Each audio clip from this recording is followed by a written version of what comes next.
सभी को मेरा सलाम।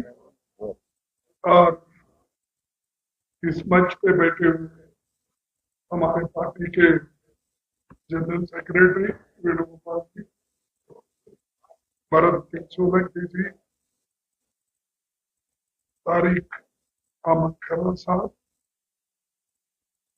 नासिर हुसैन राज्यसभा मेंबर, शकील अहमद खान, अलका लंबा, रविंद्र शर्मा जी और मीडिया के मेरे दोस्त। हम यहाँ चुनावी प्रचार के लिए आए थे और वहां पर हमारे गठबंधन के पार्टनर या भागीदारी श्री वरिष्ठ नेता नेशनल कॉन्फ्रेंस के श्री फारूक अब्दुल्ला जी थे और हमारे पूरे पार्टी की टीम भी। ये चुनाव बहुत से लोग, देखो किसी के पास मोबाइल है तो ऑफ कर सकते।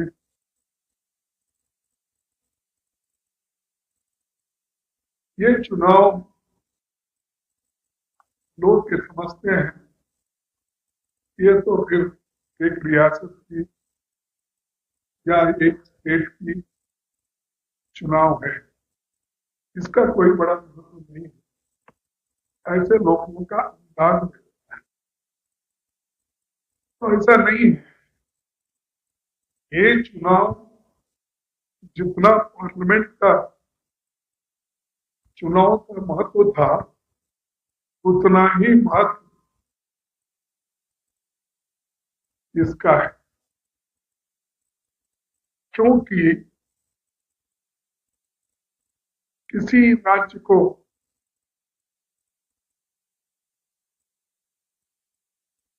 हमारे फाइनेंशियल प्रॉब्लम्स और हमारे जो भी समस्याएं रीजन पे होते हैं उसको लड़ने वाले होना चाहिए। और ये अजब, जहाँ एक बीजेपी ने तमाशा करके रखा है, सारे देश में हमने देखा, क्योंकि मुझे भी अब कम से कम पॉलिटिक्स में आके 60 साल के नजदीक हो रहे और मैं एमपी एमएलए राज्यसभा मेंबर बन के 52 साल हो गए। ऐसा ही मैं बाकी के चीजें आप पढ़े होंगे, देखे होंगे, सुने होंगे। मुझे भी थोड़ा ध्यान पॉलिटिक्स में रखता हूँ। मैं कभी नहीं दिया था अपने 60 साल के पॉलिटिकल लाइफ में किसी स्टेट को यूनियन टेरिटरी बनाई। कहीं सुना आपने? यूनियन टेरिटरी को स्टेट बनाया गया, जैसा गोवा है और बहुत से जितने नॉर्थ ईस्ट के स्टेट्स यूनियन टेरिटरीज थे, ये स्टेट बन गए, लेकिन यहाँ स्टेट को यूनियन टेरिटरी बनाया। तो आप यानी जम्मू कश्मीर को आगे बढ़ाया कि कब पीछे डाला, ये बीजेपी वाले बोलना चाहिए। हाल ही में शाह साहब भी यहाँ के बहुत बार उनकी ये भीड़ रहती है, उनकी भीड़ कौन सी रहती है कि अपना सिक्योरिटी फोर्सेस रहते हैं, आधे ड्रेस डाल के रहते हैं, आधे बिना ड्रेस के रहते हैं और कोई उनको तो उसमें वो बोलते रहते हैं कि कश्मीर को हमने इतना बढ़ाया, कश्मीर को वो करा, इतना डेवलपमेंट करा, लेकिन वो सारी झूठे वायदे उन्होंने। और उनकी आदत भी है, पहले भी उन्होंने ऐसा कहा था जब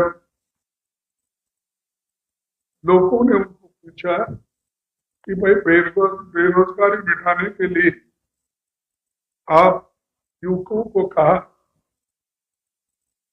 कि 2 करोड़ नौकरियां हर साल देंगे, 15-15 लाख हर घर को देंगे, हर घर के मुखिया के जोब में 15-15 लाख डालेंगे। जब ये पूछा गया तो तब वो बोले ये सब चुनाव के जुमले हैं। मैं समझता हूं आप लोगों को याद होगा, खैर हम पॉलिटिकली नहीं बोल रहे, जो जबानी उन्होंने अपनी बात रखी उसी का मैं यहाँ जिक्र कर। और ऐसा ही आज वो ये कर रहे हैं, 5 लाख नौकरियां दूंगा। अरे भाई 5 लाख नौकरियां देने वाला सरकारी 1 लाख नौकरियां खाली है, 65% सरकारी नौकरी खाली है, तो आप क्यों नहीं दिया?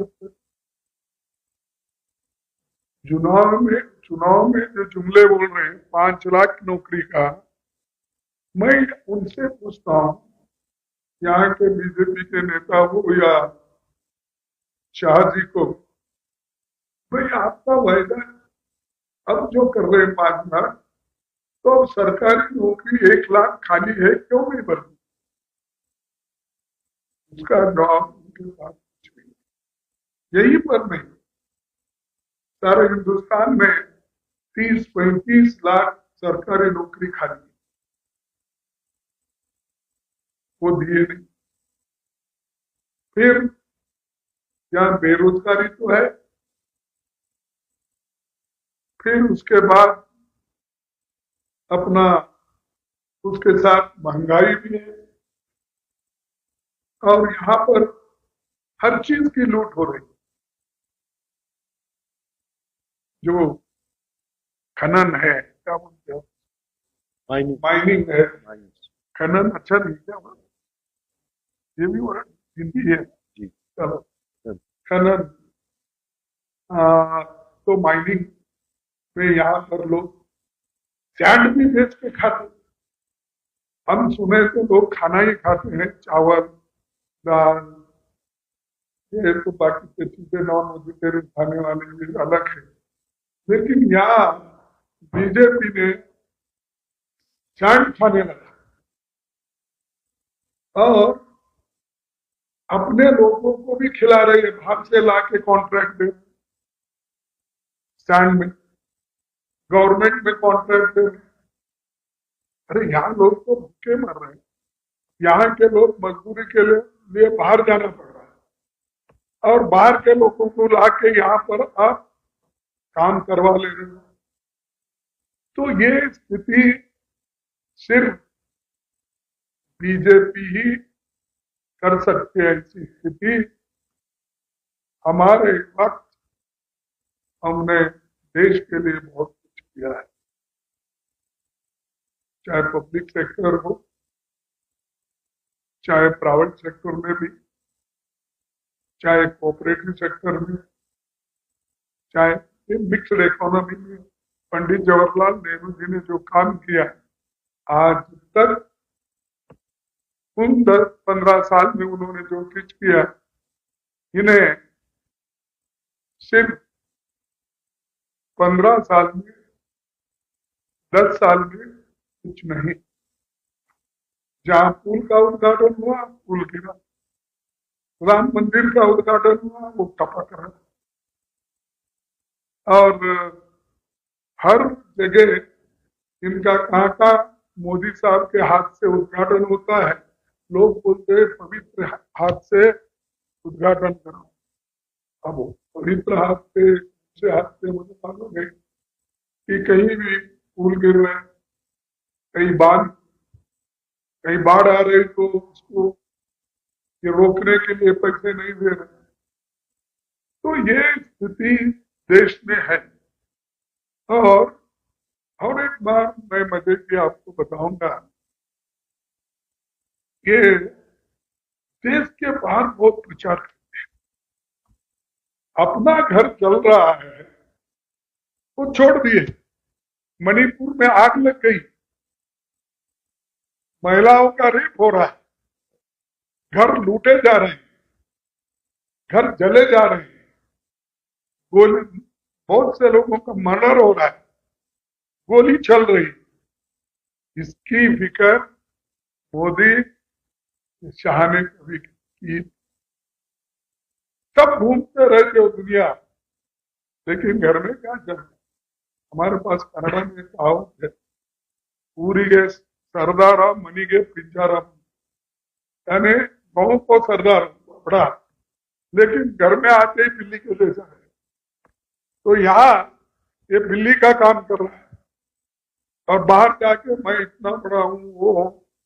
ठीक है भाई, हमारी फॉरेन पॉलिसी है, उसके तहत हम आज भी चल रहे हैं, पहले भी चले थे, जो ठीक है हो जाएगा, हम उसको मना नहीं करते। लेकिन हमारा इतराज ये है, पहले तो तुम्हारा घर संभालो, मणिपुर संभालो, लोगों को शांति से रखो। यहाँ शांति नहीं है, दूसरे जगह शांति स्थापन करने के लिए जा। मैं नहीं बोलता कि मत जाओ, पहले हमारा ठीक करके जाओ ना भाई, उसके बाद में तुम कहीं भी जाओ। अब तक तो सारी दुनिया देखे हैं, कौन सा स्टेट ऐसा, सॉरी कौन सी ऐसी कंट्री नहीं बची होगी जहां इनके पैर ना हो, हर जगह पैर डालते आए। कभी पाकिस्तान के प्राइम मिनिस्टर से गले मिले, कभी चाइना के प्राइम मिनिस्टर से झूले में बैठे, किसी और को गले मिले, हर एक बात करते हैं। और किसी को ये कहते हैं ये बड़ा मेरा दोस्त है। और तो कहीं सिंगापुर के कोई प्राइम मिनिस्टर को देखा, उन्होंने ऐसा गले लगा लिया जैसे कि उन्होंने लगा लिया, इन्हों लगा लिया, ऐसा कि इनका बचपन का दोस्त है। अरे भाई, देश के लिए जब जाते हो जो बोलना है वो बोलिए। इससे पहले भी ऐसा ही बोले थे, शुरू में 2014 में इन्होंने बोले थे कि वो बाबा मेरा दोस्त है, गपशप करते हैं चाय पे, उनसे बात करते। फिर बाद में बोले ट्रम्प, उसके प्रचार को गए, इस बार फिर एक बार ट्रम्प, फिर एक बार ट्रम्प। तुम्हारा क्या रास्ता है? तुम हमारे देश के हो, हम हर देश के साथ अच्छी दोस्ती रखना चाहते हैं, हर प्राइम मिनिस्टर के साथ हम अच्छा दोस्ती रखना चाहते हैं। तो उनको जाके उनके प्रचार, कोई हमारे पास आता है किसी के ओर से, कोई देश आता है? तो एक देश दूसरे देश में जाके ऐसा प्रचार करना, यही दिखाता है कि आदमी के पास उतना सूझबूझ नहीं। खैर, मैं उतना और लंबा नहीं बोलना चाहता हूँ। बड़े बड़े किस्से हैं उनके, हमारे खिलाफ कितने बोले उन्होंने, चाइना में जाके हमारे खिलाफ, शंघाई और यूए में, यूनाइटेड अरब में, अमेरिका में बोले, कनाडा में बोले, कोरिया में बोले, क्या क्या नहीं बोले। हमारे कांग्रेस को बदनाम करने के लिए, हमारे सरकार को बदनाम करने के लिए, राहुल जी को गालियां देने के लिए हर प्लेटफॉर्म का उन्होंने इस्तेमाल किया बाहर जाके। और हमको अब सबक सिखा रहे, राहुल जी ऐसा नहीं बोलना था, राहुल जी देशद्रोही है, कांग्रेस पार्टी देशद्रोही। क्या करे भाई देशद्रोही? हम तो तुम्हारे जैसा बाहर के प्लेटफॉर्म यूज करके देश के जो 60 साल हुकूमत की देश को बनाया, हम कभी गालियां नहीं दी, लेकिन ये लोग ये काम करते हैं। लेकिन यहाँ हम कांग्रेस पार्टी और नेशनल कॉन्फ्रेंस पार्टी दोनों मिलकर लड़ रहे हैं और दोनों एक होके जब लड़ाई करने के लिए तैयार हो गए, बीजेपी नर्वस घबरा गई। इसीलिए वो किस तरह से इंडिया गठबंधन को तोड़ना, किस तरह से हमको अलग करना, और ये भी काम कर रहे हैं कि प्राइवेट प्लेयर्स को ठहरा करके इंडिपेंडेंट कैंडिडेट को इनडायरेक्टली सपोर्ट करके हमारे जो गठबंधन है उसको डिफीट, हमारे उम्मीदवारों को डिफीट करने की कोशिश। नहीं तो कहां से पैसे इतने आते हैं जो बहुत से उम्मीदवार आज इंडिपेंडेंट है, कौन बोल रहा है, उनके पीछे कौन है? तो इसलिए ये मत कीजिए बीजेपी, अब तो चलता नहीं। तुम्हारी गवर्नमेंट 400 पार की नहीं है, तुम्हारी गवर्नमेंट 200 पार। तुम माइनॉरिटी में हो। कभी भी नायडू तुम्हारा पैर खींच सकता है और अपने नीतीश कुमार वो तुम्हारा हाथ खींच सकता है। तो तुम परमानेंट नहीं।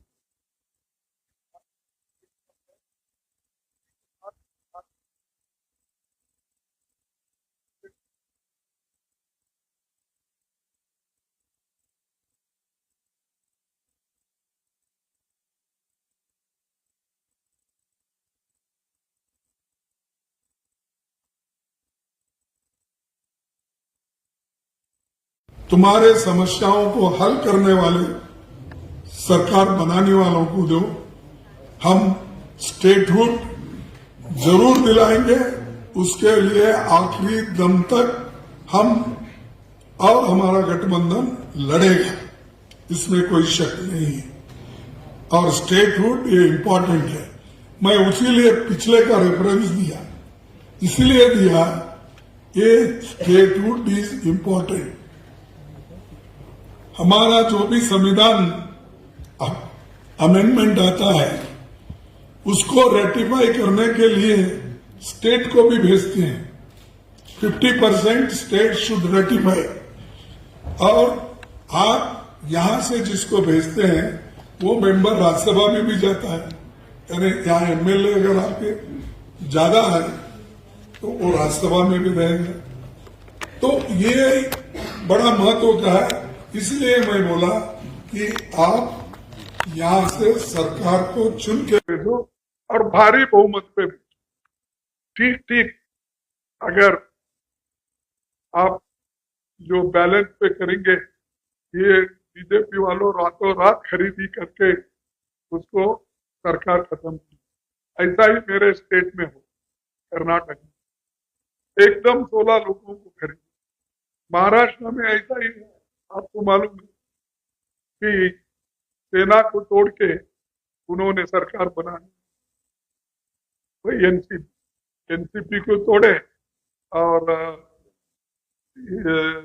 अपने शरद पवार पार्टी को तोड़े। तोड़ फोड़ सरकार है ये। सरकार जो है तोड़ो फोड़ो, किसी हालत से वो करो। तो इसीलिए मैं यहाँ के जनता से निवेदन करूंगा, यहाँ जो भ्रष्टाचार चरम पे है, यहाँ पर जो अनएम्प्लॉयमेंट है, यहाँ की जो महंगाई है, यहाँ का जमीन जो छीने जा रहा है, यहाँ का पानी की भी किल्लत है। इतना बड़ा सुंदर स्टेट रहते हुए बिजली की किल्लत है, और हर चीज आज यहाँ पर जो पहले मिलती थी आज गायब।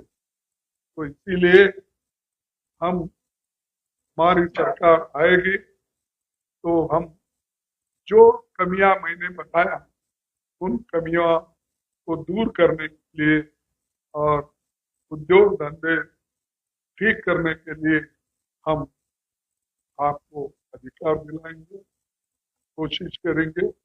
और ये नौकरियां हो, जमीन के अधिकार हो, और जम्मू कश्मीर में जो स्टेट का दर्जा होना है वो हम सभी लोग मिल के लड़ेंगे और ये लोगों को दिला के हम रहेंगे। और इसके अलावा भी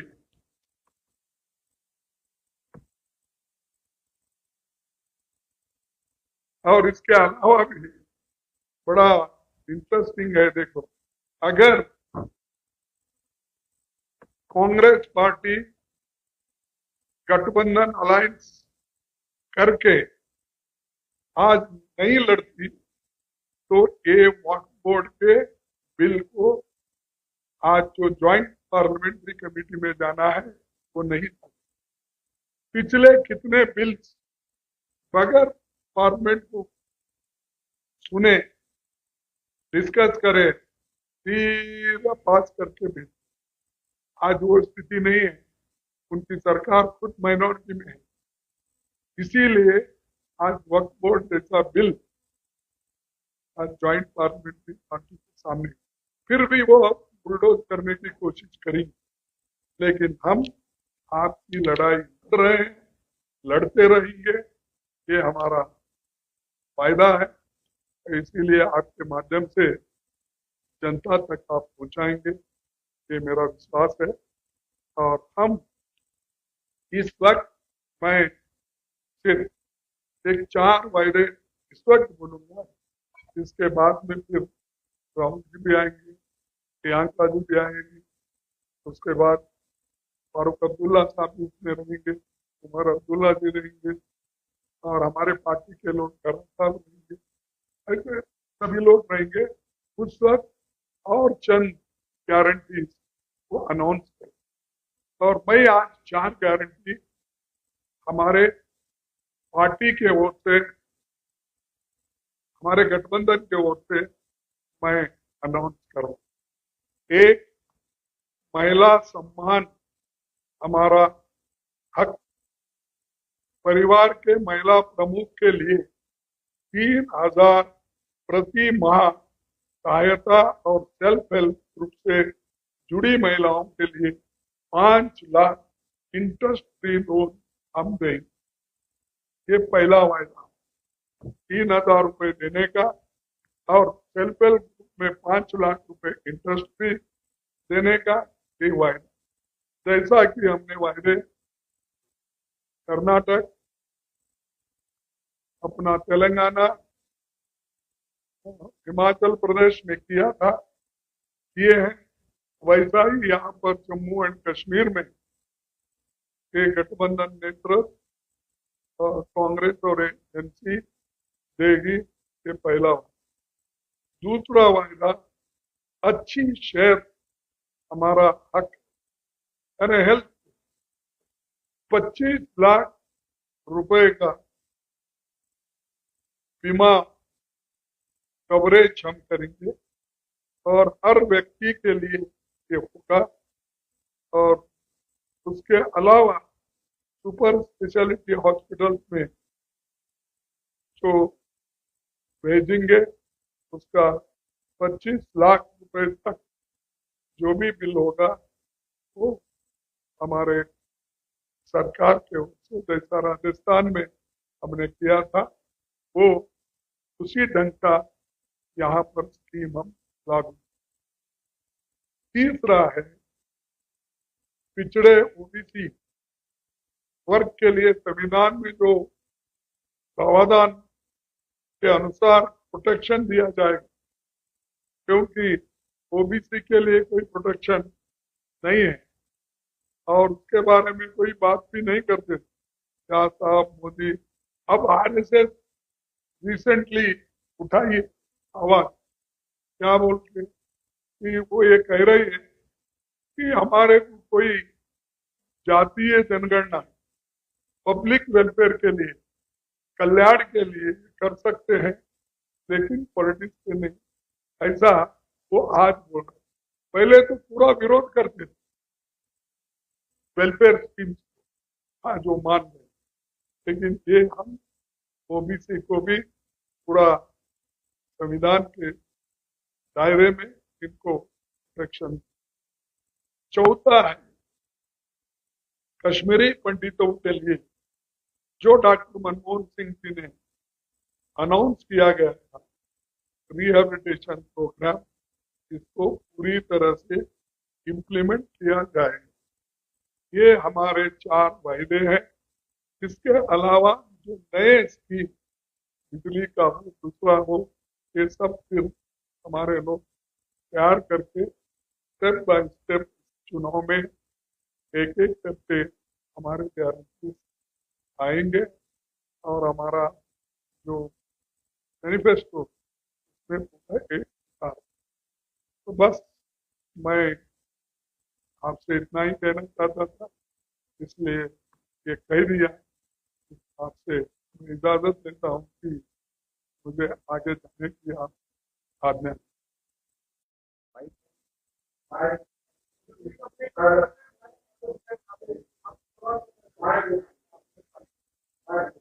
खाने की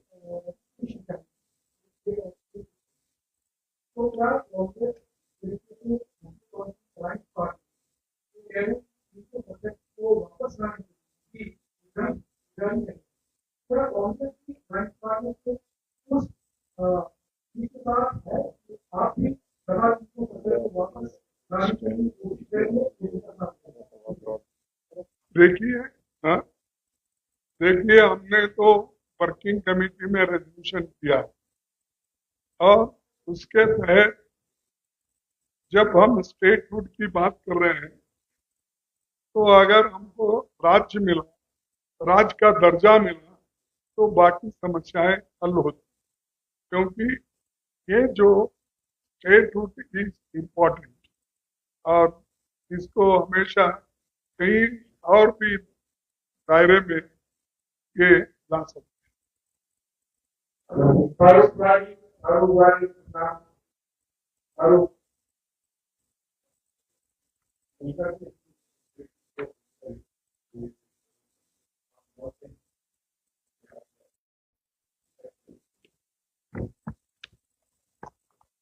देखिए, जहां तक किसी के रिलीज होने का या बेल पे निकलने का ताल्लुक, our endeavor is on the positivity note. Our campaign is on the positivity note. We are not bothered or we are not concerned about who is doing what, why has he been released on bail, or why he was put behind the jail. Ours is on a positivity note. We won't leave him for that.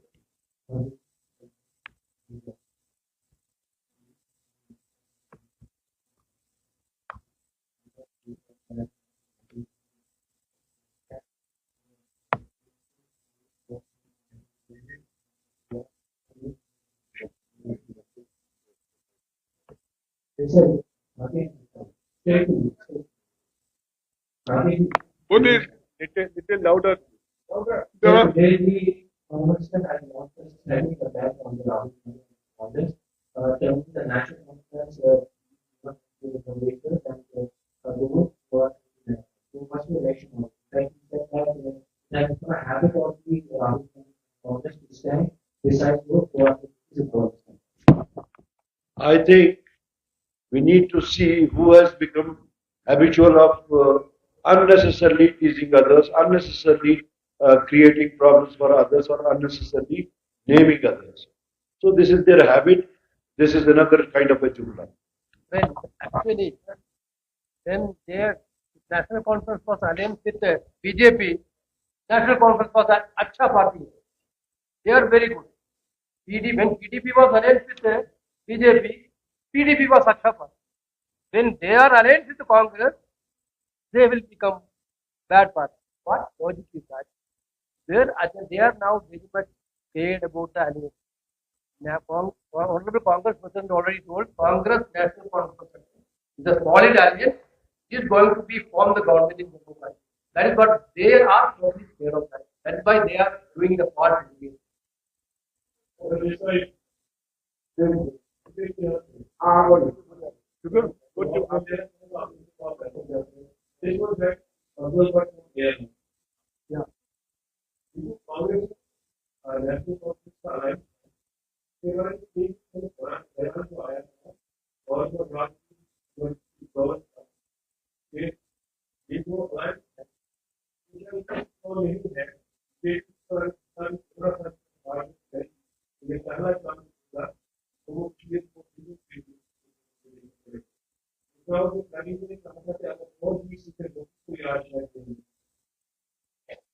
हाँ yes, अभी भी कहता हूँ, लिख लो। अगर अगर हमारे को 20-25 सीट मिलते तो इन्होंने जो गैर इस्तेमाल ईडी, सीबीआई, आईटी और लोगों को डराना, धमकाना, हुकूमतें फोड़ना तोड़ना, ये जो काम करे हैं तो नेचुरली उनको भी कानूनन भुगतना पड़ता था। तो इसीलिए मैंने ये बात कही। मैं इसलिए उनके जैसा एरोगेंटली नहीं बोल रहा हूँ। उनको अंदर डालूंगा, इनको अंदर डालूंगा, उनको फंसाऊंगा, देखते रहिए अब क्या होता है, मेरी 56 इंच की छाती है, ये नहीं बोलता हूँ। Once again you repeat, I will.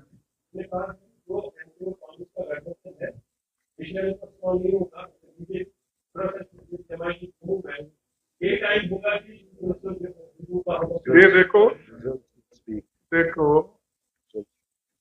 Result बात करेगी ना, आप बोलने वाले जस्ट हमेशा वो बोलते रहते हैं कि लेट अस वेट एंड सी, और लोग हमारे पीछे, इसका सबूत क्या है? सारे हिंदुस्तान में लोग ये बात कर रहे हैं कि आज कांग्रेस एक मजबूत पार्टी बनी है और उनके गलतियां लोगों के सामने है। इसीलिए आप फिक्र मत करो, हमारे पार्टी एक होके आने के बाद आगे क्या होगा पता। Last question, please. Last question.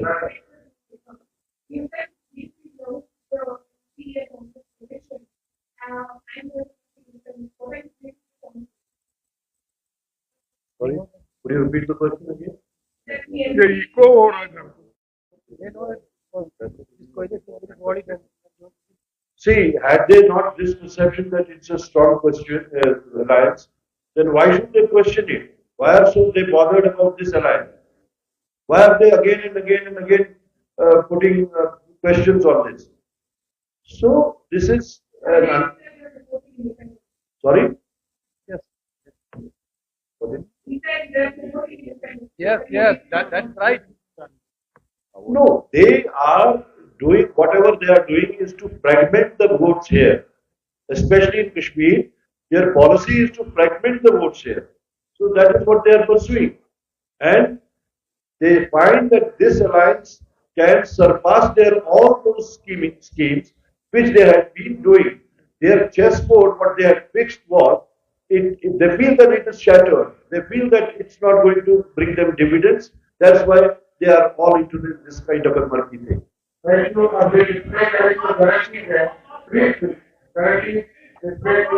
क्या बोलिए? देखो एको हो रहा है, इसलिए जरा स्पष्ट बोली। Okay. Let him ask.